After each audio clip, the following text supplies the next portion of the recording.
ازيكم عاملين ايه النهارده؟ اتمنى تبقوا بخير. الهاك اللي معانا النهارده هو ازاي نقعد الماث ايكويشن رايتر اللي بنقدر ندخل بيه المعادلات بتاعه الماث جوه برنامج الوورد. طبعا دي هاك هتبقى مفيده جدا للتيتشرز بتوع الماث. يلا نبدا مع بعض. اول حاجه هنيجي على البارت بتاع الادنس. اوكي، طيب ونروح دايسين عليه. هيطلع عندي سيرش بار، ابدا اكتب فيه ماث تايب. اوكي، بعد ما اكتب ماث تايب هيطلع اول ريزولت هي اللي قدامي دي. تمام، ادوس عليها. طبعا هيداونلود الماث تايب. اول حاجه هيقول لي كونكت تو مايكروسوفت، لازم يبقى عندنا ايميل على الهوت ميل. تمام، هقول له لوجن وادخل عليه. هلاحظ ان طلعت لي مسج بيقول لي ان الاداه دي او التول دي هتقعد معايا 30 يوم از فري. تمام، لو عايز تستمر معايا فلازم للاسف يا يبقى معايا البرودكت كي بتاعت الاوفيس، يا اما اشتريها يعني. تمام، يلا بينا. هلاقي ان في جزء الانسيرت. طبعا بيشرح لي هنا هعمل ايه. هقفلها. هو في جزء insert math أو insert chemistry لمدرسين الساينس كمان.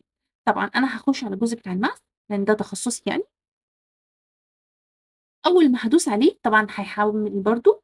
فتح لي الويندو الرائعة دي اللي فيها كل أنواع الماث equations، كل أنواع الإيكويشنز الخاصة بالماث.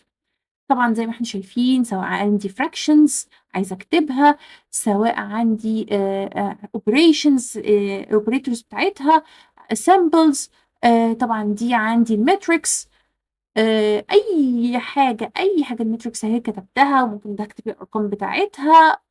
أي حاجة تبع الماث هقدر إن أنا استخدمها من الادنس دي او من التول دي.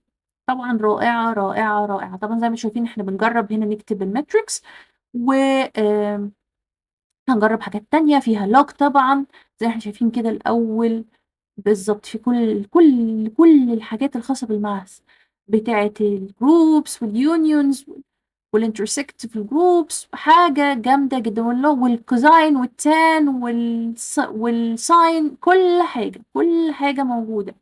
اوكي، بعد ما بكتبها وبخلص ببساطة كتبت اللي انا عاوزه، بعدل فيه وات ايفر بقى بكتبه بحط. طبعا انا بجرب يعني بسرعة كده معاكم.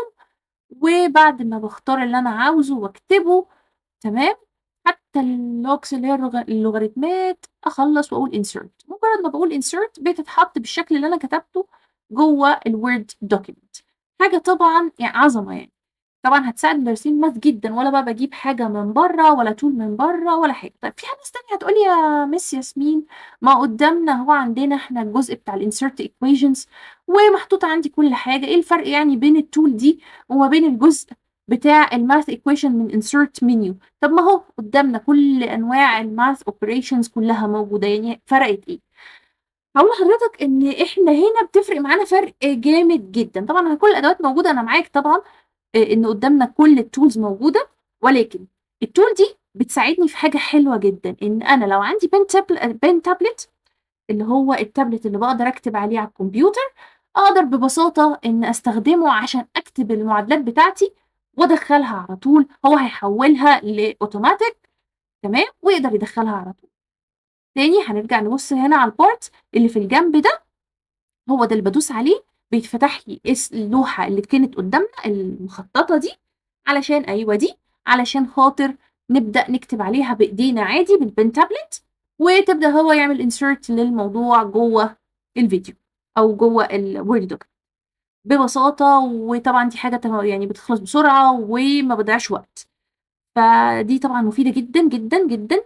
ناس كتير هتتبسط بيها وهتستفيد منها، بالذات مدرسين الماس والجزء كمان بتاع مدرسين الساينس. اتمنى ان يكون الهاك بتاعت النهارده عجبتكم. ما تنسوش الاشتراك في القناة واللايك والشير، واشوفكم على خير.